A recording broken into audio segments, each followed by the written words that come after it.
Hello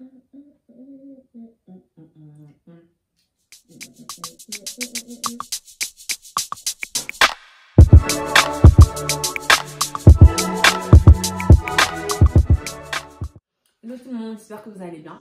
Bienvenue sur ma chaîne. C'est la première vidéo que je sors depuis que j'ai annoncé la création de ma chaîne. C'est pas la première vidéo que je tourne, donc je suis un peu plus à l'aise avec la caméra. Je me suis dit que pour démarrer cette chaîne, on va commencer avec un petit peu de musique. Pour chaque fin de mois, je vais vous présenter les 10 chansons que j'ai le plus écoutées. Si vous voulez savoir quelles sont les 10 chansons que j'ai préférées durant le mois de novembre pour ce confinement partie 2, n'hésitez pas à regarder la suite de cette vidéo. La première chanson de ma playlist est une chanson de rap français.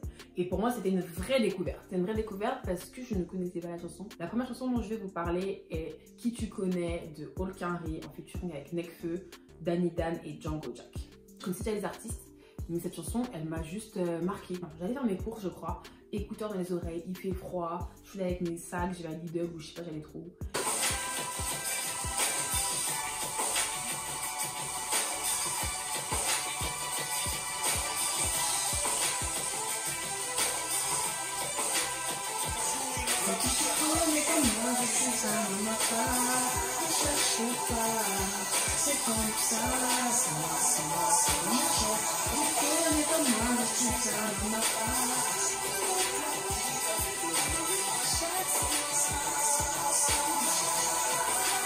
La production, elle m'a vraiment frappée. Vous connaissez sûrement Olkari parce qu'il a fait partie du trio Factor X qui nous a fait danser quand on était au collège ou en primaire pour la plupart d'entre nous. Leur hit single Pom Pom Pom. Et le trio est composé de 3 personnes. Olkari, Django Jack qui est sur le son et Camnose. Chacun a lancé sa carrière solo, mais Olkari et Django Jack font souvent des featuring ensemble et en général, c'est que des pépites. Vraiment, j'adore tout ce qu'ils font. Et franchement, j'adore ce qu'ils font. Mais vraiment, genre, incroyable. Et puis, Django Jack, il est juste incroyable dessus. Enfin, il a toujours été incroyable. C'est Django Jack. La deuxième chanson dont je vais vous parler, c'est Diana de Pop Smoke featuring King Combs. King Combs, le fils de P. Diddy. Mais en fait, non. Cette chanson, je l'ai découverte grâce à TikTok, je crois. J'ai cru voir une vidéo de filles en train de twerker dessus ou en train de danser. Et en fait, en écoutant, je savais que la chanson, je me suis dit, la chanson, elle avait grave une vibe 90s. La chanson de Diana de Pop Smoke et King Combs fait partie de l'album posthume de Pop Smoke qui est sorti cette année. L'album est sorti cette année. Et j'avais pas fait attention, je me suis dit avoir vu des tweets disant oh non, pas King Combs sur du Pop Smoke et tout. Mais au final, le résultat il est plutôt pas mal.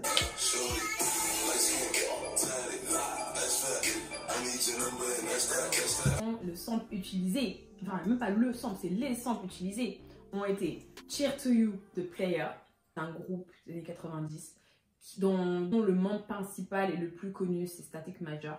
Static Major, vous le connaissez sûrement pour son hit Lollipop qui a percé en fait quand il est mort.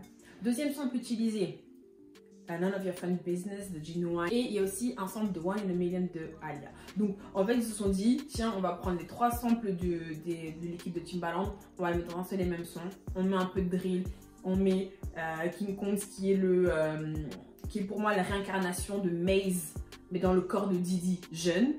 On a fait un son. Et le son est juste cool en fait. Il donne envie de s'enjailler, il donne envie de... C'est un son que t'écoutes quand tu te prépares, tu te sens fraîche et tout. Et franchement, incroyable. Bref, troisième chanson de ma playlist du mois. Je pense que vous l'avez tous écouté. Il s'agit de Lokesha by Ya Levis. Cette chanson aussi, le grand retour de Ya Levis depuis son dernier EP ou album El Maya Love. Je suis vraiment contente qu'il soit toujours fidèle à son art. Lokesha.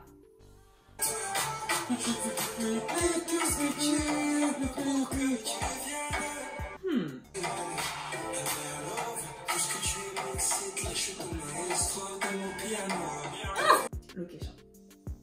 Ouais, c'est pas une chanson que vous voulez écouter avec vos petits frères et sœurs, c'est pas une chanson que vous voulez écouter avec vos parents. Ça change un peu de toute la vibe Libala, la vibe romantique et tout. Non, un peu de chanson. Voilà. Quatrième chanson de ma playlist de novembre, c'est Every Little Thing You Do de Christopher Williams. Cette chanson fait partie de l'album Change, sorti en 92 de Christopher Williams sous le label Uptown Records, R.I.P. André Harrell. Pour ceux qui ne connaissent pas Christopher Williams, c'est un chanteur de R&B qui ressemble un petit peu à Al Shore, très talentueux, mais vraiment un talent incroyable, une voix super forte, vraiment un pur produit de New Jack Swing. 92, c'est vraiment la période où Teddy Riley produisait du New Jack. L'intro, elle est archi longue, je pense qu'il y a presque 40 secondes d'intro avant que le son commente, mais ça c'est trop drôle.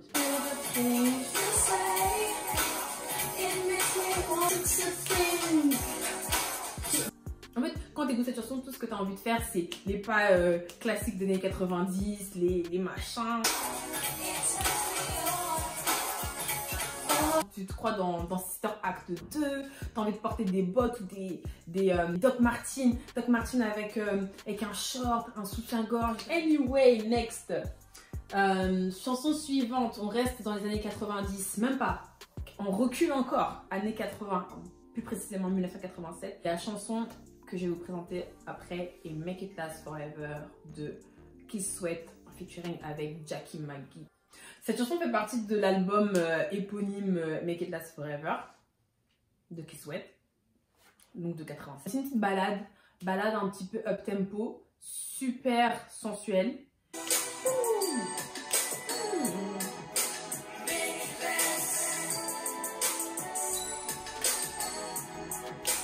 Et la performance vocale de Jackie est sûrement ce qui m'a le plus marqué dans cette chanson. Je sais pas qui l'a produit, mais cet album il est juste incroyable, tout comme cette chanson.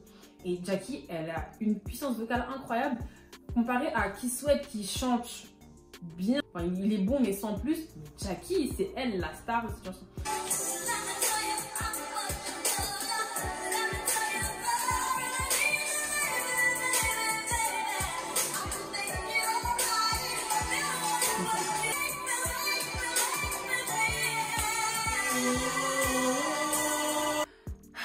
T'as envie de boire un verre, t'as envie d'être là, posé. Don't let I love, baby. Bref, c'est juste incroyable. Anyway, faut que j'arrête de dire incroyable, c'est pas bien. Anyway, ma playlist elle est principalement composée de sons old school, je viens de remarquer. La chanson suivante de la playlist est Je te donne mon cœur du groupe français Tribal Jam. Pour ceux qui ne connaissent pas les Tribal Jam, c'est un trio, plutôt un duo composé de deux frères congolais. C'est vraiment une copie parfaite de ce qui se faisait aux États-Unis. Franchement, je pense qu'avec le R&B qu'on avait à l'époque, donc années 90 et début 2000, on avait clairement rien à envier aux Américains en termes de style, de vibe. La voix, c'est une autre chose, parce qu'ils viennent tous de l'église des mecs des États-Unis. Je te donne de mon cœur est une chanson sortie en 1997 et faisant partie de l'album Démarre le show de Tribal Jam. C'est vraiment une chanson où tu dragues un nana et la fille, si elle tombe pas, je ne sais pas. Ils chantent bien, ils sont beaux. Les paroles, elles ont du sens. Le gars demande à Dieu, le gars demande à Dieu quand même de l'aider à avoir la fille. Il a invoqué. Il n'y a pas beaucoup de mecs dans le R&B qui mettent Dieu dans ça, tu vois. C'est très important, je pense, de mettre Dieu dans toutes les choses qu'on entreprend, y compris la drague.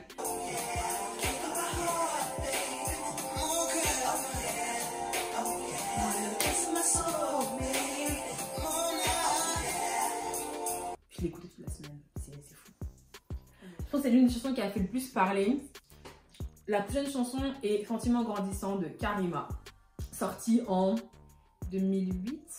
Personnellement, je connaissais pas cette chanson avant de l'avoir vue dans la tracklist de l'album d'Aya Nakamura. Honte à moi, je sais. Apparemment, c'est un son que tout le monde chantait au collège et tout. Sauf que moi, en fait, j'habitais à la campagne et il n'y avait pas de noir ou d'arabe avec qui je pouvais chanter ça. Donc je la connaissais pas.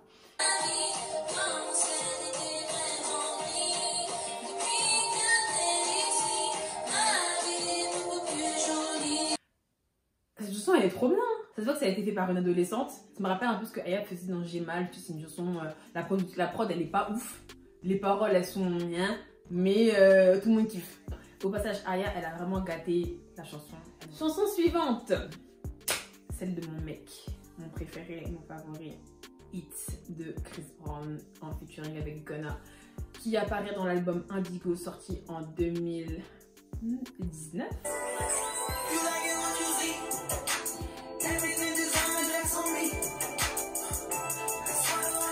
Et ce qui m'a marqué avec Hit, en fait, c'est même pas la chanson en elle-même, c'est un jour, je suis tombée sur une vidéo d'un couple d'Afro-Américains qui dansait du light dance stepping. Et cette vidéo m'a fait kiffer la chanson, clairement. La vibe que me donne cette chanson, me rappelle la vibe de Step in the Name of Love d'R. Kelly ou Happy People. Cette vibe où tu as envie de danser avec ta famille ou ton partenaire, one two step. Et... bref, next. La chanson suivante, c'est My Everything de Sauti Sol en featuring avec India Arie, sorti en 2020 et faisant partie de l'album de Sauti Sol, Midnight Train. Genre, la chanson de l'année. Cette chanson,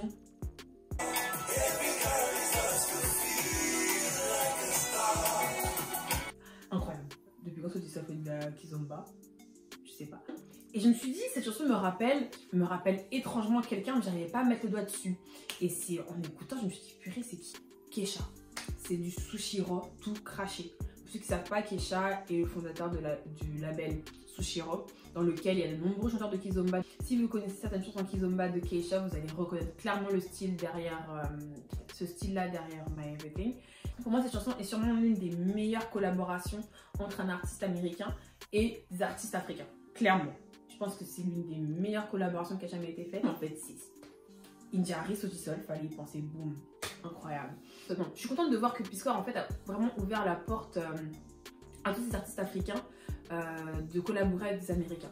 Mais en vrai, si on recule, pour moi c'est pas P-Square qui a fait. Enfin, c'est pas eux qui ont fait le premier featuring américain-africain. Je fais référence à Beautiful Onini, sorti en 2011 avec Rick Ross. Quelle est la collaboration qui a ouvert la porte à tous les Africains? J'ai envie de dire Fally avec Chez Electric et Olivia. D'ailleurs, je sais pas comment il a trouvé Olivia. Celui qui a ouvert la porte à tout ça, c'est Fally. Même pas. Pour moi, cette collaboration-là a inspiré P-Square d'aller faire un son avec Rick Ross. Et cette chanson avec Rick Ross a ouvert la porte aux autres artistes africains pour pouvoir collaborer avec des artistes majeurs américains. Et enfin, pour clôturer cette playlist du mois, je vais vous parler de Damage by Her, sortie cette année. Cette chanson, waouh. Waouh. Waouh. Cette chanson utilise le sample de Making Love in the Rain d'Herb Alper avec Lisa Kiss et Janet Jackson, sorti en 1987. Je pense que vous allez pouvoir reconnaître le saxophone ou le cuivre en tout cas du début. Elle me rappelle étrangement Computer Love de Zapp & Roger. Je sais pas s'ils ont vraiment utilisé ça dedans, mais Computer Love, ce serait possible. Mais ouais, c'est juste trop mignon, j'aime beaucoup cette chanson. Et elle fait pleurer, elle me fait un peu pleurer. Cette chanson, c'est le genre de chanson que tu écoutes dans ton lit, posé, quand tu penses à ta vie. Il pleut dehors, tu mets des bougies, tu as envie de boire un chocolat chaud. C'est vraiment une bonne chanson pour l'hiver. Ok, merci d'avoir regardé cette vidéo. En tout cas, j'espère que cette vidéo vous aura plu. Moi, en tout cas, je me suis enjaillée. Ça me fait toujours plaisir de parler de musique et de vous exposer un petit peu mon sentiment sur certaines chansons. N'hésitez pas aussi à m'envoyer des sons que je devrais absolument écouter le mois prochain, pour le mois de décembre. Peut-être qu'elle fera partie de la vidéo du mois de décembre. Et n'hésitez pas à commenter, partager, vous abonner, tout ce que vous voulez. Et je vous embrasse, je vous dis à la prochaine. Bye bye.